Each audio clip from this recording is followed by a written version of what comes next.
Hey everyone, I am Anthony Scott of ToyHypeUSA.com.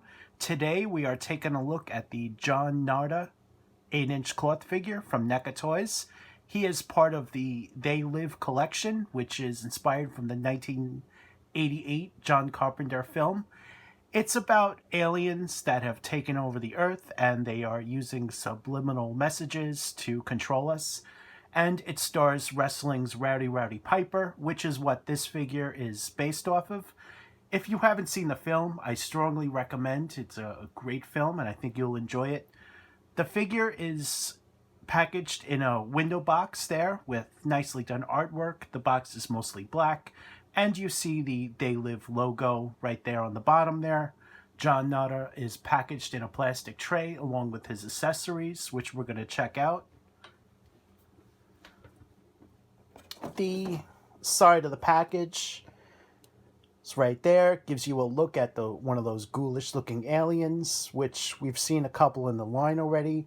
One male, one female. And the other side is the same right there. The back of the box gives you a look at some images of the figure along with a description, which you see down there. The top of the box has the They Live logo. And of course, the bottom of the box has the names of all the great people at NECA Toys responsible for bringing this figure together. Here's a closer look at the plastic tray. You see John Narda carefully positioned in there, along with the accessories, including the interchangeable head, the ammo belt, the shotgun, as well as the pistol there. The ammo belt is right around his torso. So what I'm going to do now is take this out of packaging, and I also want to thank NECA Toys for providing this figure for review. Greatly appreciated. Here is your in-hand look at John Narda. You'll also remember this likeness as Wrestlings Rowdy Roddy Pipper. This likeness is very hard to get and obtain from many companies, so it's very nice to see we get a figure of him. And I think NECA has done a phenomenal job on it. The soft goods, very nicely done. It's all hand-stitched and everything. The plaid shirt.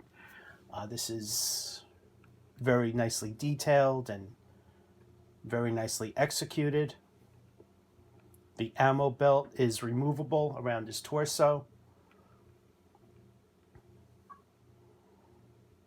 And there's a look at the back. You'll see that those hand stitches are along the back here, and it gives you the impressions of pockets for the jeans.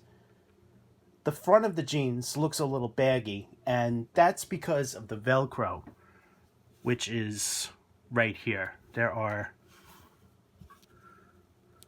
move this a little closer.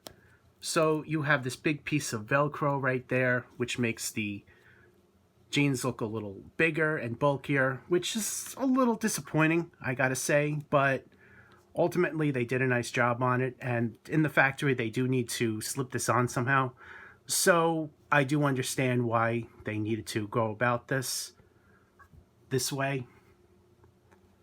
But again, it does make the jeans a little bulkier than probably they need to be, and probably not as accurate, but they still did a great job on it. Getting him to stand is a little tricky. The attention to detail through and through, very nicely done.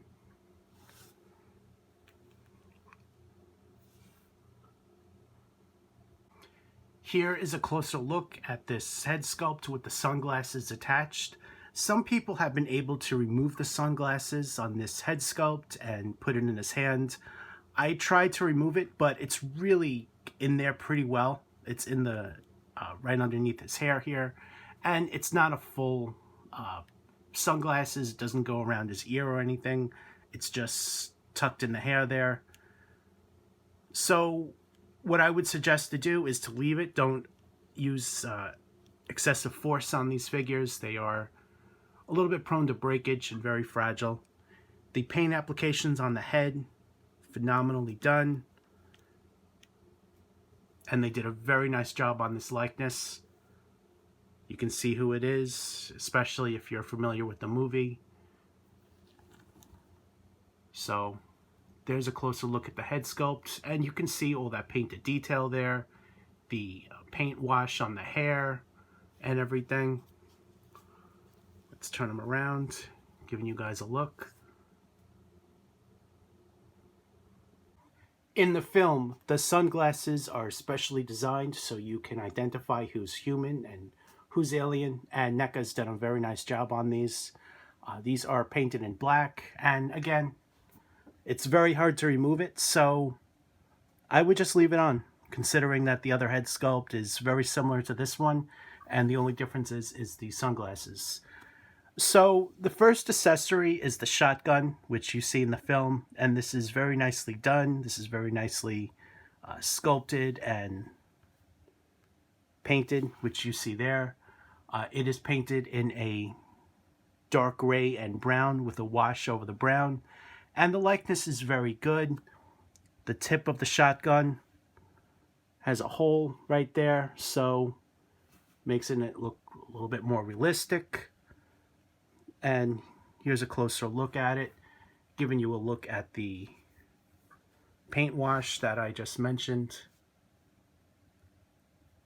right there.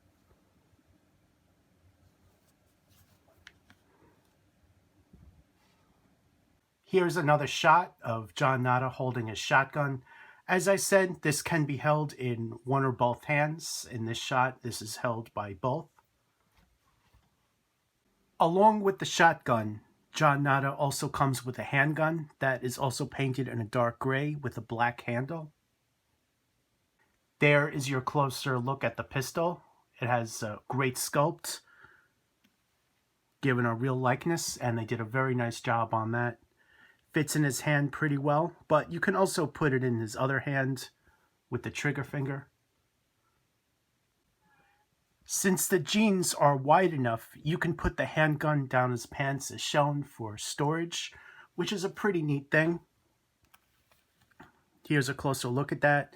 So I guess being baggy is actually a good thing, as it allows you to do that.